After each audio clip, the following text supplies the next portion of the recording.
19/1/25 మాకు శ్రీకాకుళం టూటౌన్లో ఒక కంప్లైంట్ వచ్చింది. ఒక లేడీని మర్డర్ జరిగిందని ఒక కంప్లైంట్ వస్తుంది. దాని మీద మేము కేసు తీసుకొని దాని మీద ఒక 302 IPC కింద అంటే ఇప్పుడు ఈ కొత్త సెక్షన్స్ ప్రకారం కింద 103(1) అండ్ 302 BNS కింద మనం కేసు రిజిస్టర్ చేయడం జరిగింది. దీనిపై విచారిస్తే ఇది మనం పోస్ట్ మార్టం చేస్తే స్మోదరింగ్ అండ్ స్ట్రాంగులేషన్తో ఈవిడ చంపినట్టుగా తెలిసింది. ఈవిడ పేరు పూజారి కళావతి. ఈవిడని చంపడం జరిగింది. దీని మీద మనం technical evidence and other evidence అన్ని కూడా కలెక్ట్ చేసిన తర్వాత శరత్ కుమార్ అని ఆయన ముద్దాయిగా ఐడెంటిఫై అయ్యాడు. ఈయన ఏంటంటే ఈ కొంచెం తాగుడుకు అలవాటు పడి అన్మ్యారీడ్ ఈవిడతో అంతకుముందు పరిచయం ఉంది. పరిచయం ఉన్న తర్వాత పర్టికులర్ 18th ఈవిడికి కాల్ చేసి అక్కడికి ఆయన ఉండే ప్రాంతానికి ఈవిడిని పిలవడం జరిగింది. సమ్ ఆర్గ్యుమెంట్ జరిగిన తర్వాత వాళ్ళిద్దరికి కొంత డిస్కషన్ అయిన తర్వాత ఏదో గొడవ జరిగింది. ఆ గొడవలోని ఆవిడని వెంటనే ఒక వైర్కి మెడకు ఊరేసి స్మోదరింగ్ అంటే తలదేడుతో ఆవిడకి ముక్కు అన్ని మూసేసి ఆవిడని చంపడం జరిగింది. అలాగా ఈ మర్డర్ చేయడం జరిగింది. చేసిన తర్వాత ఆవిడ దగ్గర ఉన్న వస్తువులన్నీ కూడాను ఈ gold items and cell phone ఇవన్నీ కూడాను ఈయన పట్టుకుని వెళ్ళిపోయాడు.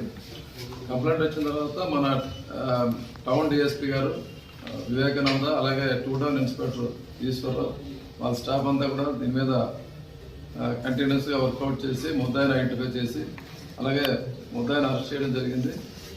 తర్వాత ఈ ఆల్ ప్రాపర్టీ అంటే ఈ గోల్డ్ ఐటమ్స్ అలాగే సెల్ ఫోన్ ఇవన్నీ కూడా మనం అన్నీ కూడా సీజ్ చేయడం జరిగింది. ఇందులో ముఖ్యంగా మనం వాళ్ళంతా ఎఫర్ట్ చేసి మన టౌన్ వాళ్ళంతా ఎఫర్ట్ చేసి టెక్నికల్ ఎవిడెన్స్ అన్నీ కూడా గ్యాదర్ చేసి ఈ అమ్మాయి మూమెంట్స్ అండ్ ఎక్యూజ్డ్ మూమెంట్స్ అన్నీ కూడా వర్కౌట్ చేసి ఫైనల్గా ఈ కేసు ఛేదించడం జరిగింది. చంపడం అయితే బెడ్రూమ్లోనే చంపాడు. తర్వాత ఎప్పుడైతే చనిపోయిందని తెలిసిందో ఇమ్మీడియట్గా ఆయన తీసుకుని ఆ బాత్రూంలో కుక్కేసి ఆ డోర్ లాక్ చేసుకుని అక్కడి నుంచి వెళ్ళిపోయడం జరిగింది.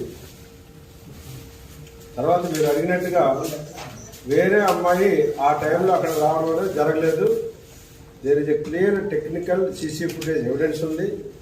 ఎవరు ఏ టైంలోకి ఎంటర్ అయ్యారు, ఎవరు ఏ టైంలో లోపల నుంచి బయటకు వచ్చారు అన్నది ఆ రోజు మొత్తం CC ఫుటేజ్ అంతా కూడా మేము సీజ్ చేయడం జరిగింది. ఎవరు ఎన్ని గంటలకి ఎన్ని సెకండ్లకి లోపల ఎంటర్ అయ్యారు ప్రతిదీ కూడా టైం లైన్ అనేది కూడా టెక్నికల్గా దర్యాప్తులో మేము మొత్తం సుమారు 82 గ్రాములండి, 1,65,000 వర్త్ ఉంటుంది. గాజులు, ఉంగరాలు, చైను, చెవిదిద్దులు అన్నీ కలిపి. అంటే మనకి వీళ్ళిద్దరికి గత 1 year నుంచి పరిచయం ఉంది. ఎవరైతే శరత్ కుమార్ అన్న అతనికి ఈ యొక్క కళావతి, పూజారి కళావతి అనే ఆమెకి ఒక 1 yearగా పరిచయం ఉంది. వీళ్ళిద్దరూ ఒక సత్సంగంలో పరిచయం అయ్యారు. ఇతను ఒక సైకలాజికల్గా ఒక డిఫరెంట్ క్యారెక్టర్ ఉన్నటువంటి వ్యక్తి, బాగా డ్రంక్ అండ్ బాల్ విపరీతంగా తాగుతాడు. ఇతనికి 2-3 అమ్మాయిలతో కూడా పరిచయాలు ఉన్నాయి. ఈమెతో కూడా అలాగే పరిచయం ఉంది. ఈమె ఇతని రూమ్కి ఒక 4-5 times వచ్చినట్టుగా ఆధారాలు కూడా మన దగ్గర ఉంది. వాడు ఒక ఆడది ఒక రూమ్ లో ఎందుకున్నారు అనేది విషయాల మీద వచ్చారు.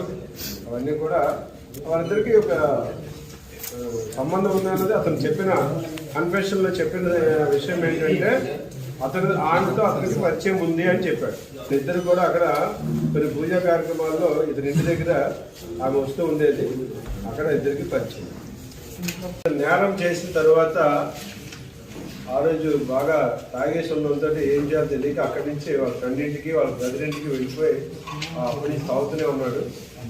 ఎప్పుడైతే ఇక పోలీసులు తిరుగుతున్నారో తప్పించుకోవడానికి అవకాశం లేదని అనుకున్నాడో ఆయన అక్కడ దగ్గరలో ఉన్న సచివాలయం VRO దగ్గర వెళ్ళి ఎవరో ఒక లాయర్ సలహా తీసుకున్నాడో మరి ఎవరు సలహా తీసుకున్నారో ఆ VRO గారి దగ్గరికి వెళ్ళి సరెండర్ అయిపోయాడు.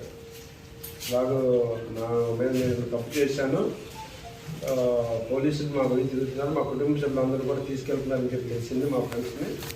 కాబట్టి నాకు పోలీస్ స్టేషన్కి వెళ్ళడానికి అవకాశం కావాలని చెప్పి ఆ విఆర్ఓ దగ్గర సరెండర్ అయ్యాడు.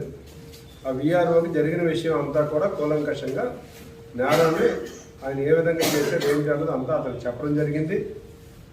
ఆ విఆర్ఓ గారు ఎప్పుడైతే వచ్చిందో ఇమీడియట్గా ఆయన స్టేట్మెంట్ రికార్డ్ చేసుకుని, ఆయన కూడా ఒక బాధ్యతమైనటువంటి ఉద్యోగి, ఇమీడియట్గా స్టేట్మెంట్ రికార్డ్ చేసుకుని ఒక రిపోర్ట్ ద్వారా నిన్న మధ్యాహ్నం 3 గంటలకి మన 2 టౌన్ పోలీస్ స్టేషన్ తీసుకొచ్చి అప్పగించడం జరిగింది.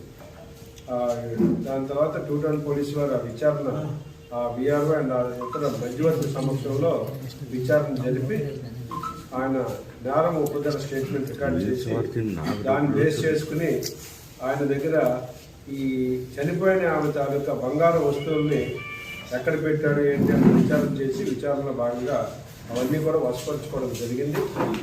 ఎప్పుడైతే ఆ పోయిన వస్తువులు అతని దగ్గర దొరికినాయో మాకు నేరానికి సంబంధించినటువంటి కొంత ఆ మెట్ల కింద ఒక పొట్లం కట్టి దాచి ఉంచాడు. ముందు 2 గాజులు అమ్ముదామని ప్రయత్నం చేశాడు.